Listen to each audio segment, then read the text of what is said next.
Pero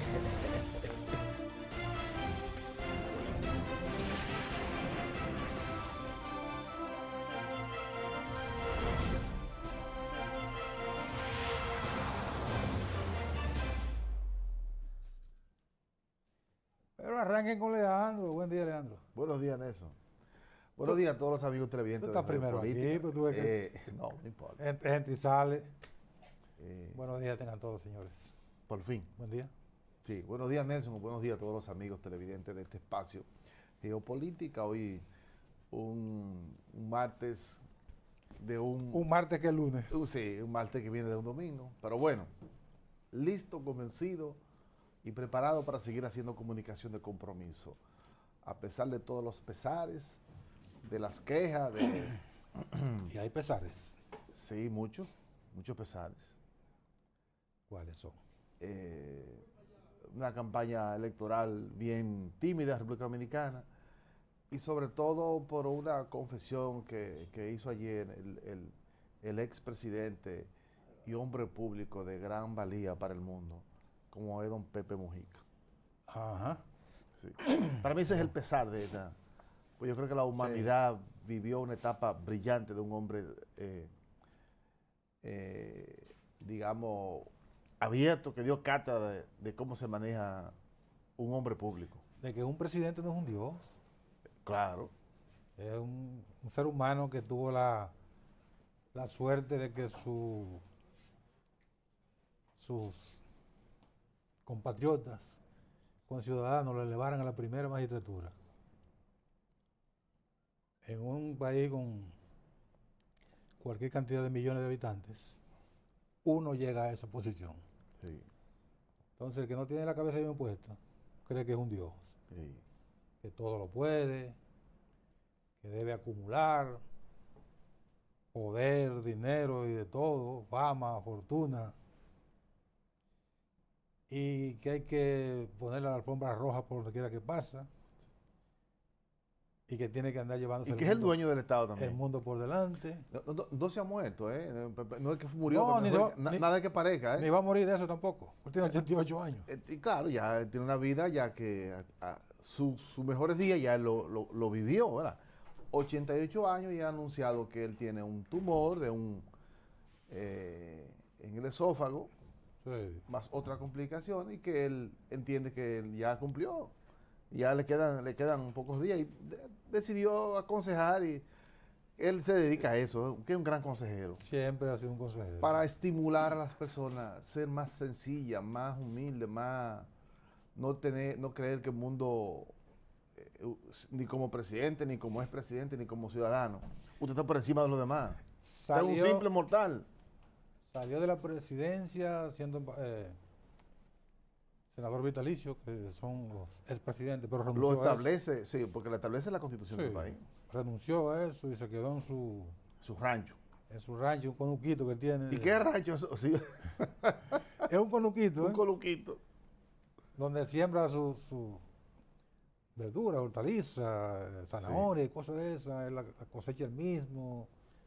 La esposa, que también es una gran combatiente por la libertad, por las libertades públicas en Uruguay, que fueron presos de la dictadura, que ese país, como parte de la gran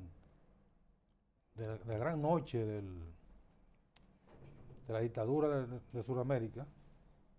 La señora también fue parte de esa persecución. Purgó cárcel junto con él. Y ella también, ella no era senadora vitalicia, ella ganó su senaduría. Sí. También renunció y se quedaron ahí en su casa con su... Ella falleció ya. ¿Cuándo? Sí, claro. Hace tiempo ya. Sí. No. Sí, claro. Ah, pues yo no me enteré. Sí. Oh, ¿qué ¿Seguro? pasa? Lo dejaste pasar, claro que sí. Pero bueno. Bueno, se quedaron en su ranchito ahí, una casa muy modesta, de un expresidente, pero no un expresidente cualquiera, un símbolo de lo que es el manejo del poder, con dignidad, con decoro y con sencillez. Así es. Le ofrecieron $50,000 por el cepillito que tiene. Un Volkswagen del año como 40, yo creo. Sí, de los primeros que llegaron al continente. Su escarabajo. Y él Le ofreció una casa de subasta de Europa. Le ofreció $40,000 por él. El carro no vale $1,000. No, como $400 escasamente. Y él dijo, no, mi carcachita no tiene precio.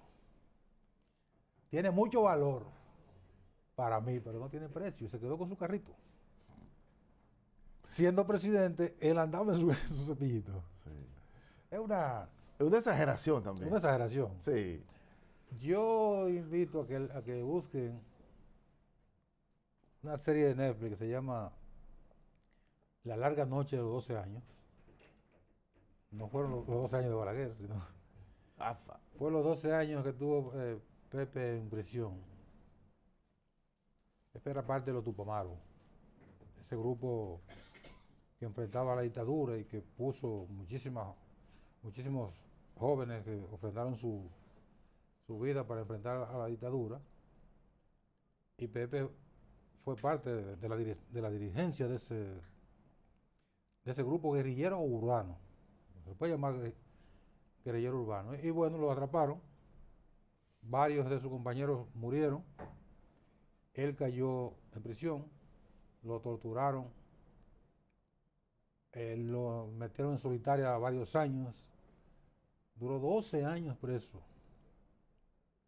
de esa dictadura criminal y sangrienta, como todas las de Sudamérica. Claro, Sudamérica pasó por periodos bien difíciles. Bueno, ese documental está en Netflix. Ya. La larga noche de los 12 años. Bueno, las largas noches también se han dado en los Estados Unidos, muy a pesar de que es un país de la grandeza en todo el sentido de la palabra. Los muchachos, El símbolo de la claro, democracia. de hecho, ellos Toda esa basura. enarbolan la grandeza hasta lo más profundo del norteamericano, del estadounidense, Sí. al punto que se creen los más grandes. La libertad. En todo, sí. Y tienen la estatua más grande, la libertad. Que se la donaron los franceses, ¿no fue? Sí. Sin embargo, esta semana siguió siendo escenario de grandes protestas en los centros universitarios, tanto en la Universidad de Columbia, en la Universidad de Yale, en la de Harvard, En California. Texas, En Texas, California. en California, sí, y se viene expandiendo por varias ciudades y estados de los Estados Unidos, convirtiéndose ya en una protesta que solamente es equiparada con la que se dieron en los años 60, cuando la guerra de Vietnam, donde los norteamericanos pedían que sus soldados no fueran enviados a Vietnam por las cantidades de muertos. Esta vez no se trata de eso, sino en favor de Palestina, y hacen una importante aclaración: no es en contra de los judíos, sino en contra del sionismo, de la ideología que maltrata y que tiene un genocidio en la franja de Gaza, que por demás ya entraron a Rafah y el mundo le pidió que no entraran ahí, ahí barrieron los israelitas. Es decir, No importa lo que le pide el mundo a los israelíes, al gobierno israelí, que no es todo el pueblo de Israel. Es el gobierno, que es un gobierno criminal, que es una dirigencia genocida, que es una dirigencia que en algún momento o responderá frente a la justicia de la tierra o responderá frente a la justicia del diablo. ¿Verdad? bueno, no sé si la de la tierra tendrá cabida, ojalá que llegue un día al tribunal de la Haya y lo sea juzgado por crímenes de guerra. Bueno, Pero hay un periódico importante de Israel publicó el jueves o viernes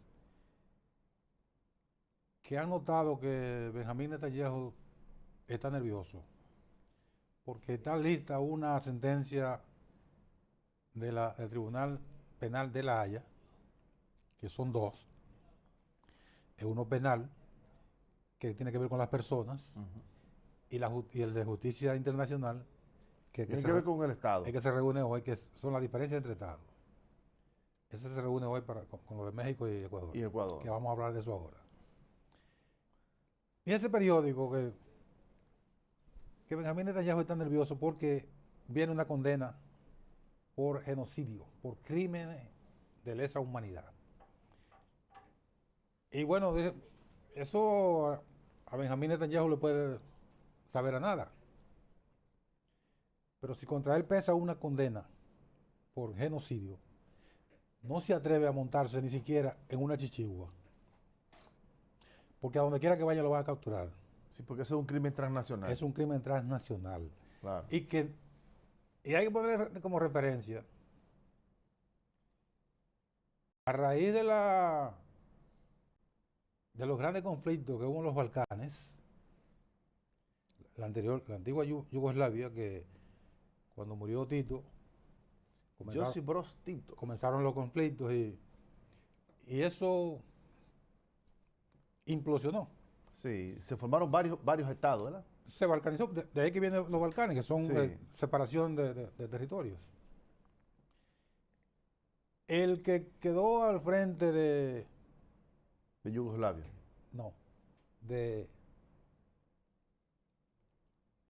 O de Serbia. Fue de Serbia y Montenegro. Milosevic te refieres. Milosevic, que fue serbio, de Serbia, Sí, claro. serbio-croata. Sí. Él llevó a cabo una limpieza étnica, que mataron muchísimos albaneses. O por lo menos fue acusado, ¿no? Lo comprobaron. Y el Tribunal Penal de La Haya lo condenó. ¿Y sabe dónde murió Milosevic? Envenenado en una cárcel. En una cárcel. Sí.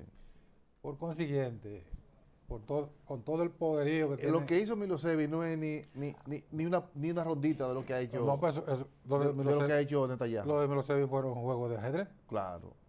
¿Cómo Ni que se compara con lo que ha hecho Como que está haciendo este Netanyahu. desgraciado. Y Netanyahu, es decir, el primer ministro israelí, ha apelado a elevar el nacionalismo porque él realmente está en condiciones de debilidades internas en Israel. Sí, sí. Tiene varias acusaciones, incluso de corrupción, antes de que se dé los conflictos de los últimos tiempos, a partir del 7 de octubre del año pasado, en la que está en entredicho que el Estado israelí, uno de los estados más seguros, de mayor vigilancia del mundo, no haya tenido conocimiento de esas acciones. Para justificar lo que hoy está pasando. Renunció el jefe de la seguridad, de la inteligencia, renunció, porque no estuvo a la altura, dice él. Tú sabes que cuando se quieren justificar acciones, Claro. se provocan acciones de otro lado para que aparenten ser una reacción. Así es. Pero estaba concebido que eso iba a ocurrir de todas maneras, pero había que buscar una justificación. Para provocar la escalada que hoy tiene ahí en la franja. Entonces, conociéndose el nivel de eficacia de la inteligencia israelí, del Mossad y otros cuerpos de seguridad, que está a la altura de los principales. De los principales del mundo, sin lugar a dudas. Comparado con el FBI, con la CIA, con la KGB de Rusia, con los principales cuerpos de seguridad del mundo. Porque que ese día, 7 de octubre, no supieran que iba a ocurrir algo. A lo mejor dejaron que ocurriera para justificar lo que ha ocurrido después. Entonces, Estados Unidos, que tiene doble cara, en el caso de Israel, casi siempre, pues tiene doble cara. Dice para comenzar con los estudiantes, dice el canciller Anthony Blinken, que es el secretario de Estado, él se sorprende de que los estudiantes, las manifestaciones, no se refieran a Hamas. Pero distinguido caballero, el tema no es Hamas. Los que están muriendo no son los israelíes. El tema no es Hamas. El tema es la brutal represión que ha habido, el genocidio que ya ha llevado a cabo, 40.000 muertos, van ya. Sí. 37.000 y pico. La mitad de ellos de niños. Mal contado. Bebecitos. Sí. Entonces, distinguido caballero, eso no lo está produciendo jamás. Eso lo está produciendo Israel. El hecho de que usted sea israelí, sea judío, etcétera, no le permite, no debería ser un motivo para cegarse y entender que lo que está ocurriendo es una reacción natural del mundo. Nosotros, las colectividades y las individualidades, siempre vemos, ven acá, pero ¿dónde que está el débil? Pero entre estos dos, ¿cuál es el débil? Y los espacios donde se produce ciencia, donde se enseñan las libertades, tenía que ser en las universidades, como Claro. han sido vanguardia en el mundo. Ayer se sumó a esta protesta la Sorbona de París, Sí, una de las universidades más emblemáticas del mundo y de claro. las más conocidas en el ámbito de varias De las más prestigiosas, claro, en varias varias ramas de en varias conocimiento. disciplinas, Inclusive la madre del estudio de derecho el en el derecho mundo. y la Son sociología, son la Sorbona de París. claro. Son varias, son Sí, 8. no, en París. Son 8. Sí. Entonces, oye, es que me está acordando de una frase famosa de un personaje. Pero no me diga que estudió en la Él Soborna. En la Soborna. repitió como 4 veces la Sorbona de París. Digo, ay, mi madre. La Soborna. La Sorbona de París. Digo, ay, mi madre, va a salir sobornado el hombre de ahí. Pero la Sorbona de París, las Sorbonas, así se llaman, porque no es una sola. Entonces también se sumaron estudiantes y tenía que ser, porque además de ser la cuna de la civilización y donde están, incluso en honor a ello, la cumbre, la sede de la ciencia y la cultura en Francia, La Ciudad Luz. París. en París. Entonces, ayer se sumaron también en esa protesta y ojalá que eso no se convierta vaya en escalada, digamos, en efecto dominó en varios países. Estamos hablando de los Estados Unidos y de Francia, sí. Entonces dice el canciller Blinken que jamás debe aprovechar una oferta extraordinariamente generosa. Oye, Generosa, después de 40.000 muertos. que le está haciendo esa oferta que le está haciendo para el cese del fuego, que le está haciendo el gobierno israelí. Ajá. Que aprovechen esa gran oportunidad de una oferta extraordinariamente, así con subrayado y todo, extraordinariamente generosa. Generosa. Wow. Vaya generosidad. Haya generosidad. Yo lo que creo que eso Hay un hospital, se llama Nacer o algo así, que encontraron ahí que sé yo cuántos cadáveres, sí. Fosas comunes. cosas comunes. Sí. Y dicen ellos, que los israelíes que no fueron ellos. Ah, sí. Fuimos nosotros, fuimos tú y yo. Eso fue los haitianos. Sí. Como aquí nosotros somos, aquí la gente todo lo pone para allá, eso fueron los haitianos seguro. Sí. Bueno, vamos a seguir en el ámbito internacional para que no se critique ahí mismo en España. Sí, pero vamos a la pausa. Vamos a la primero. pausa. Ah, Sí. ok. Venimos ahora.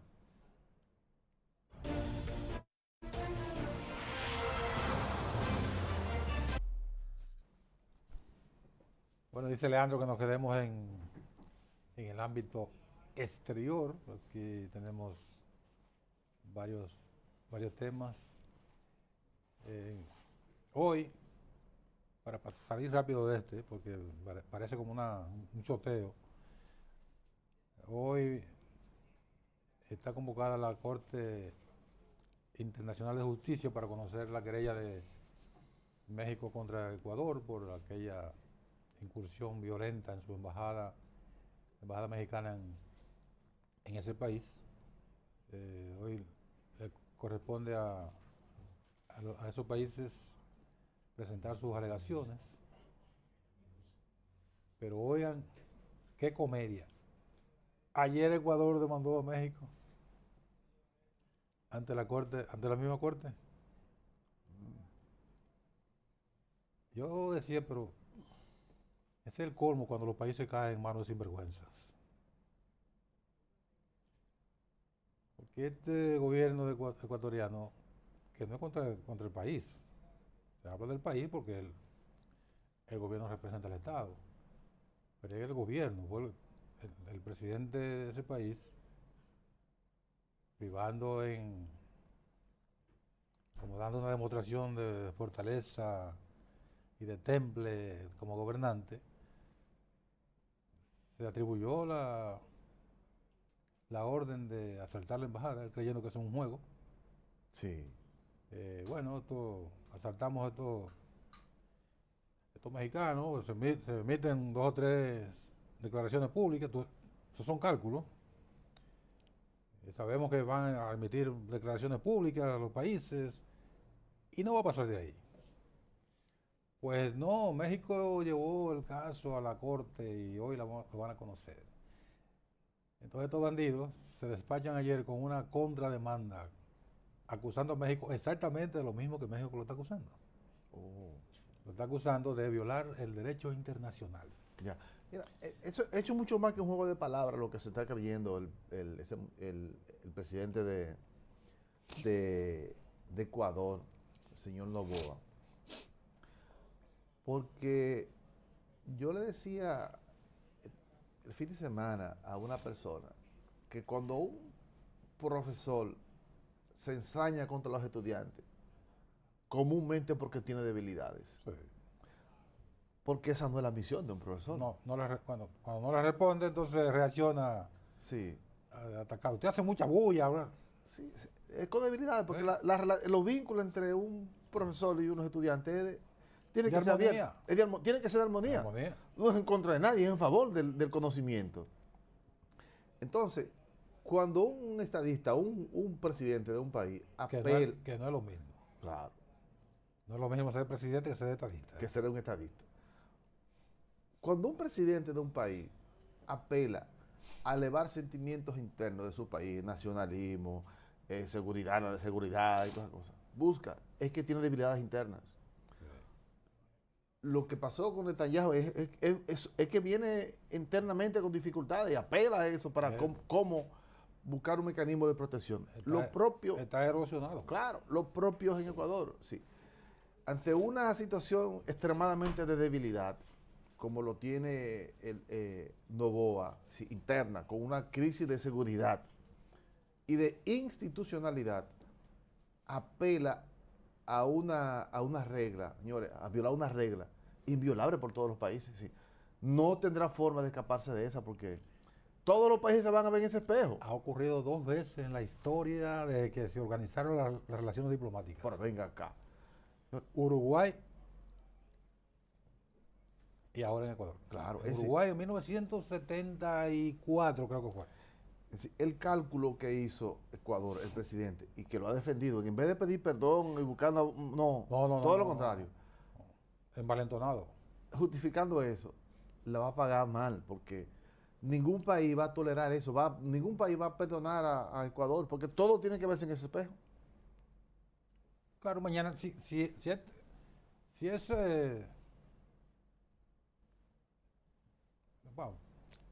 ese asalto, ese incidente lo dejan pasar, mañana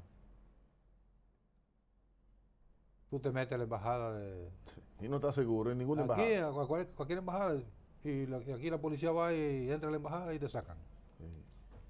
Y entonces la comunidad internacional tiene que quedarse callada porque ya sembró el precedente. Nefasto. Y eso no va a ocurrir. No va a ocurrir. Ni siquiera los países que políticamente estén defendiendo a Ecuador frente a lo que han querido ver el otro lado, lo van a defender. Sí, no pueden. Es indefendible. Porque eso es indefendible. Y el riesgo calculado que ellos estimaron se les fue de la mano. Sí. Porque eso no va a tener posibilidad alguna de que Ecuador tenga ninguna ganancia de causa en ningún escenario. A lo mejor también es posible que hayan calculado como la Corte Internacional de Justicia tiene un procedimiento lento. A lo mejor dicen, bueno, pero si condenan al país, ya yo no voy a ser presidente, diría él. Sin olvidarse que eso acarrea obligaciones personales.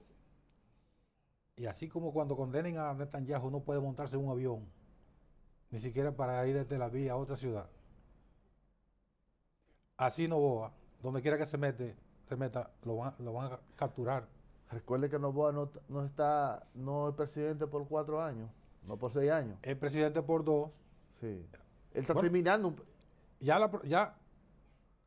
en agosto, no, en agosto no, a final de año comienza la campaña, porque las nuevas presidenciales son en el año próximo, el 25.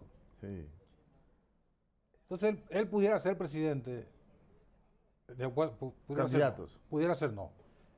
Él va a ser presidente seguro hasta el 25. Claro. Ahora, Porque de ahí para allá, él está terminando el periodo el periodo de Guillermo del Lazo. otro bandido. Claro. Él pudiera ganar las próximas elecciones. Pudiera. En las condiciones que tiene actualmente, eso está en seria duda. Por consiguiente, él dentro de un año va a ser un expresidente sometido a todas las obligaciones civiles y penales que acarrea un individuo cualquiera. Sí. Pero lo que quiero significar es que toda esa maniobra, todas esas acciones que acomete Álvaro Noboa es porque está al punto de un periodo electoral allá en su país. Sí, sí. Y busca exacerbar sentimientos ocultos, levantar, sí. Él quiere provocar un sentimiento anti-Correa en Ecuador. Pero no fue Correa que saltó a la embajada. Pero ese es el cuco para allá. Pero se le está está bien. Pero eso es lo que ellos creen. Porque acaba Correa es amigo de México. Sí. Ellos asumen que con eso están golpeando a Correa. Claro, evidentemente. Porque ellos acusan a López Obrador de entrometerse en los asuntos internos. En eso también eso está contenido en la. Claro, ese es su argumento fundamental. Pero si todos los países fueran a condenar a alguien a un presidente porque se refiere de manera tangencial, de manera incidental a un proceso interno de otros países, pues entonces la Corte Internacional de Justicia estaría llena de querellas todos los días Pero además, todos los presidentes se refieren a otro país, claro, de alguna manera. Olvida un elemento fundamental, y es la historia de México en el ámbito de las relaciones internacionales. País histórico que ha tenido una posición digna frente a los conflictos internacionales. Incluso México ha sido la casa, primero, de resolución de conflictos, y segundo, de acoger de perseguidos a todos los perseguidos políticos del mundo. Sí. Del mundo. No de ahora, no. Todos los presidentes de México han respetado esa historia de México, de esa tradición de ser un amigo de los perseguidos políticos en el mundo. Sí, allá fueron gente perseguida Oye, de la antigua Rusia. Sí, de Rusia, del Trotsky y demás, presidentes europeos perseguidos, Claro. primeros ministros, de América Latina ni se diga. Entonces, un país con esa tradición, tú no puedes venir Cuando las a dictaduras pisotearlo. en América del Sur y América Latina y todo eso, la mayoría de los perseguidos fueron para México. Claro. México tenía un corredor abierto para recibir a todos los perseguidos políticos del mundo. Tenía más de 7,000 refugiados. Es decir, Es un país que tú lo puedes tratar no es cualquier cosa. No. No es cualquier cosa. México no es cualquier cosa. Entonces salen con esa comedia ahora. Sí. Una contrademanda que yo estoy seguro que la Corte lo van a aceptar porque no conozco bien el mecanismo, pero me imagino que la acogerán. Aquí, por ejemplo, en un tribunal ordinario le hubieran dado una decisión de inadmisible. No se admite la querella. Tire eso en papel sanitario y mándelo para usted sabe. Ya. Pero es posible que la acojan. Pero el destino de esa es la basura, y la de México es una condena que de seguro le viene a Ecuador, no al pueblo ecuatoriano, sino a estos sinvergüenzas que gobiernan. En el caso de Pedro Sánchez, Ahí sí hubo un bandido que acogió la demanda. Pedro Sánchez le llamó el sobreviviente. es un tipo de arma a tomar. Claro. Metió a España en un suspenso a los Alfred Hitchcock y 5 días, una reflexión de 5 días. Sí. El lunes yo decido, bueno, yo digo. Las reflexiones largas son de los monjes allá arriba en el Tíbet. No, él se cogió 5 días de reflexión y al final salió, aunque usted renuncia, que yo no renuncio, y no renunció. Pedro Sánchez es presidente del gobierno español, justamente porque es Pedro Sánchez. Sí. Un tipo que tiene demasiados recursos para salirse de abajo a cualquier patada. No ha sido una ni dos las encerronas de las cuales Pedro Sánchez ha salido airoso. Para empezar, su primera presidencia fue producto de una conspiración. Que él provocó, ¿verdad? Él quedó en segundo lugar frente a Rajoy. Bueno, Rajoy pudo, después de un año y pico del proceso para tratar de investirse de hacer gobierno, como dicen hacer ellos. gobierno, sí, formar gobierno. Finalmente logra un gobierno con una precariedad terrible. Bueno, Pedro Sánchez le comenzó con una comezola por abajo.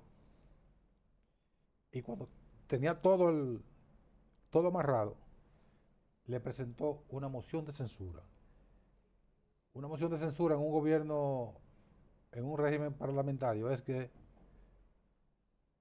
si el Parlamento acoge una moción de censura, el presidente no tiene por qué renunciar. Ahora, moralmente, queda inhabilitado para gobernar cuando el Parlamento le ha dicho, usted no está habilitado para...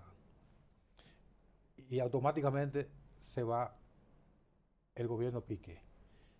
Y luego emergió Pedro Sánchez como ganador de las próximas elecciones y de ahí para acá, todas las encerronas y todas las maniobras posibles para llegar a ser presidente las ha armado. La última fue que él perdió las elecciones. Sí.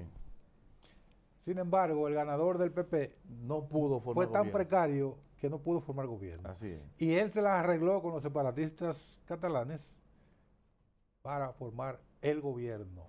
Y eso no se lo perdona a la derecha. Mira, les dije ahorita que cuando un gobierno está en dificultades internas, apela a elevar valores de su territorio para buscar oxígeno. Sí. Es decir, Pedro Sánchez está frente a una presidencia vulnerable en su país, sí, con mayoría escasísima. Muy precaria.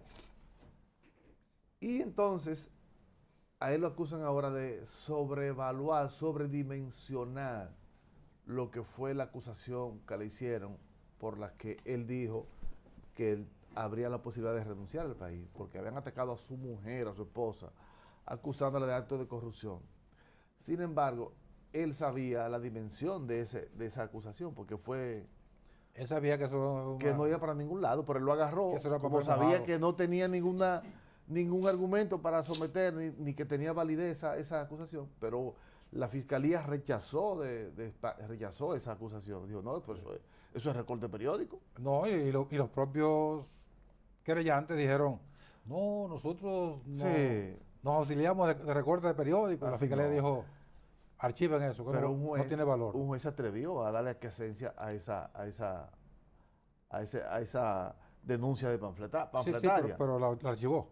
Sí, pero una barbaridad, pero le dio aquiescencia. Es decir, que deberá ser cuestionado ese juez, porque si el Ministerio Público, es decir, la fiscalía dijo, no, pero eso es recorte, ¿y qué argumento es eso? Y ustedes han dicho que no, que no saben si eso es... Son recortes periódicos. Sin embargo, él ha sido cuestionado. Una especie de Somos Pueblo. Sí. Él ha sido cuestionado, muy cuestionado, por los viajes secretos a República Dominicana, sí, que a eso sí él no ha dado respuesta. No, eso salió a relucir cuando Ayuso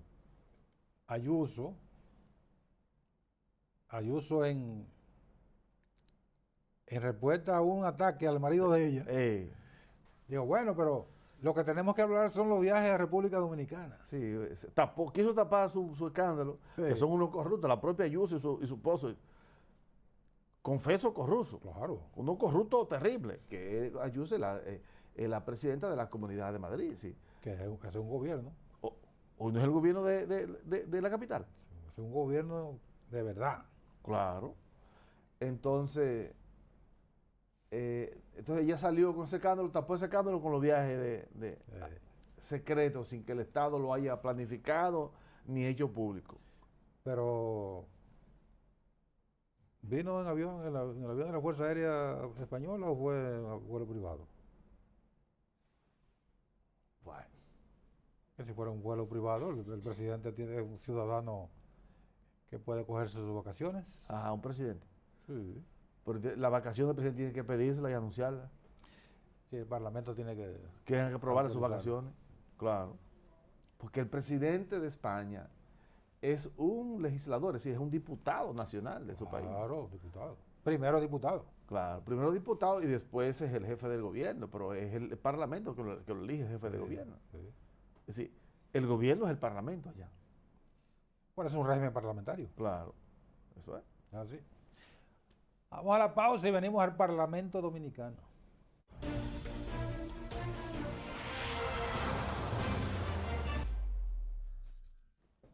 Bueno, ¿qué decimos de la campaña? Hoy estamos a 30, mañana estamos a 1, o sea que estamos a 19 días exactamente en el día de hoy para las próximas Sí, pero las elecciones. a 19 días, pero apenas nos quedan 12 o 13 días de campaña. No, bueno, hasta 2 días antes. Unos 3 días, pero Hasta el viernes. publicaciones hasta 8 días. Publicación de encuestas hasta el día 10. Sí, El día 10. es decir, y hoy estamos a 13, son 10 días. 10 días, sí. Ya después de ahí ya no era como antes, que la gente 3 días antes de las elecciones hacía un meeting del tamaño más grande que se pueda. No, pero que ya no hay espacio para sus mítines, ¿te acuerdas? No, pero claro, lo que estoy diciendo es que antes los partidos se desgastaban. El mítin de cierre. Sí, el meeting de cierre, 3 días antes de las elecciones. Ahora eso al revés. Esos 4 días antes la gente se despliega para todos los pueblos a preparar todo su arsenal electoral, sí. ¿Tú te acuerdas? En el territorio, no de que haciendo un meeting. ¿Tú te acuerdas del puente del 17? Sí. Monstruoso. Sí. Máximo Gómez con Kennedy con 27. Mítines monstruosos. Ya eso pasó a la historia. Yo veré los resultados en materia electoral para ver qué tal impacto han tenido las nuevas técnicas digamos, de comunicación y de campaña en este proceso. Es un ensayo importante para un laboratorio, para tú ver qué efecto. Me voy a dedicar a estudiar eso, para saber qué efecto tiene, porque de verdad... Las nuevas técnicas. Sí, las nuevas técnicas. Si yo he venido... La nueva realidad de la campaña electoral. Una realidad nueva, sí. Sí. Antes era camiones, carros y motores por todos lados, bocinas, pero ahora esas bocinas, esos carros, esos mensajes le llegan cada segundo, cada minuto a la gente. Están informatizados. Totalmente, sí. Eso es un La bombardeo. sociedad red que definió Manuel Castet y el nuevo enfoque o la aldea global, como dijo McLuhan, hoy es una realidad y República Dominicana ha demostrado tener una enorme capacidad de estar conectada a la gente. O sea, la gente está conectada aquí en República Dominicana. Se ha insertado a la nueva realidad de la comunicación. Hay una parte importante que sigue aislada, pero esa va a seguir aislada siempre porque ya no tiene capacidad de... Sí, pero esa es la sobrepasa la realidad. Sí. La realidad la deja rezagada.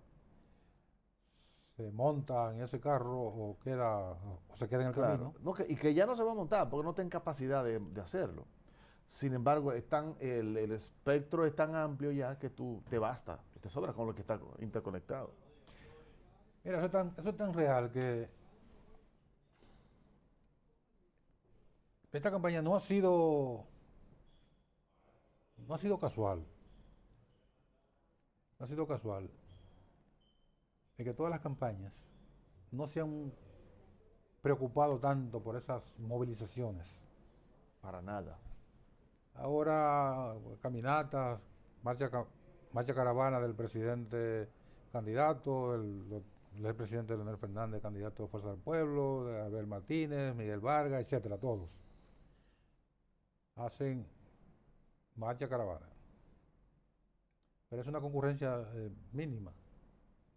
Es una concurrencia simbólica, no como ocurría antes, que era necesario mostrar ese músculo poblacional de miles y miles de personas participando en una marcha caravana, recorriendo pues, barrios o regiones completas, en un despliegue inútil de recursos, tirarle a la basura qué sé yo cuántos millones de pesos. Millones y millones. Ahora lo hacen, pero en su propia demarcación.